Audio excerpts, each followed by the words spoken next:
Mandate the PanSALB African Language Board, which is PanSALB. They've launched the Language Activism Month. The campaign is aimed at encouraging South Africans to speak and live their languages and create a more multilingual society, and is being held up until the 28th of this month. To tell us more about this initiative, we joined from our studios in Pretoria by Sibusiso Nkosi, who is the spokesperson for PanSALB. All right, good morning to you and welcome to Morning Live. Good morning. Thank you very much for welcoming me. Well, thank you so much for coming through. Now, why is it important for us to speak and live our languages? It's much about ourselves. It's much about expressing who we are as human beings. It's much about creating a world that is inclusive of everybody. And it's much about making those languages have value. Yeah, and PanSALB says that we should be able to do this at the same time creating a multilingual society. Yes, that's basically what we're saying. We are running marathon of activities for the whole month. We have termed this month Language Activist Month. The idea is to make sure that we inculcate and we start beginning to inculcate the sense of multilingualism among our society. Last week we started by launching the event, and this week we're going to be distributing the dictionaries to media houses. There's going to be dictionaries in all languages that we have, official languages in South Africa. Yeah. The idea is to... Okay. All right. No, you can go on, Dr. Monareng, it's fine. Yeah, the idea is to make sure that we give a different language a platform through those media houses, so that you don't run away of vocabulary, you don't run away of mixing the syntax and grammar of a given language. So that is going to be very important, and we feel that we're going to give it to the media to ensure that they do that. All right. Next week we're going to have public hearings. We've invited all the 48 national departments. We want them to account before our hearing committee. We'll be asking questions to find out what they have actually done when it comes to inculcating multilingualism within the South African environment. And we've also seen some communities voicing their concerns about their languages being sidelined, the likes of Kelubedu from the Limpopo Sign Language as well, the Khois and the Namas, and another concern was replacing Sepedi with Sesotho Salebo as an official language. All right. Let's start with the Sepedi one and Sesotho Salebo. There has been several public hearing, and the problem started in 1988. So the decision that was taken recently on Friday was not something that is mouth-sucking. It is basically based on the processes of trying to look at that.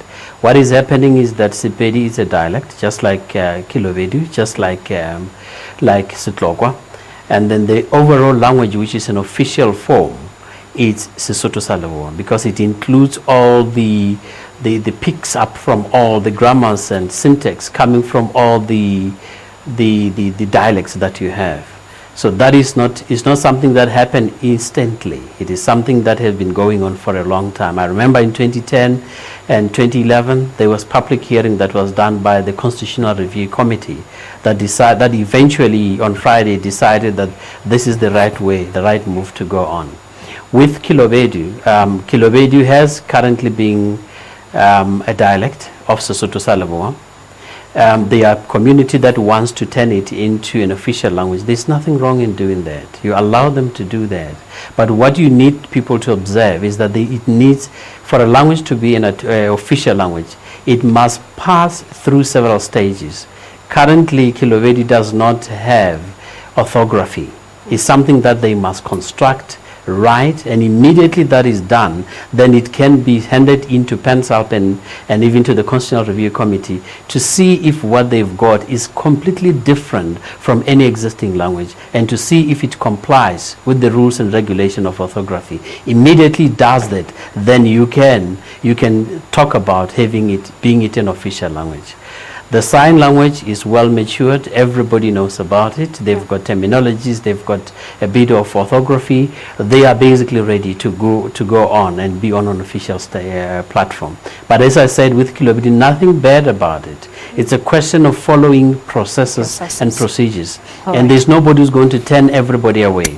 All right. Now, Dr. Monareng, how much progress has PanSALB made in an effort to give official recognition to South African languages, especially your African languages? I do know that a lot of people are blaming it on the advent of democracy, that parents started taking their kids to the former white schools. Now they're losing touch with their own mother tongue. Yeah, we have done quite a bit of what we're supposed to do. We do have the national language bodies. The national language bodies are taking care of given languages that they are responsible for. In all the 9 provinces that we have, we've got provincial offices, and each and every province is taking care of languages in the province. For example, if you go to Limpopo, you'll find Xitsonga, Tshivenda, and Sesotho sa Leboa, and the offices serves that. And in the very same province, you'll find that we've got the national language body that deals with the development of the very same language. We're checking at standardization, we're checking at verification, we're looking at the rules and the change of language, and we want to inculcate that within the society.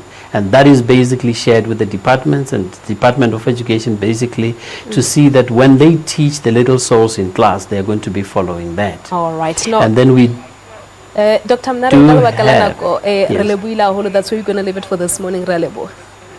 Okay, thank you. Really, whether you have Dr. Mpho Monareng, the CEO for the PanSALB, talking to us about this month being declared African Language Month. All right.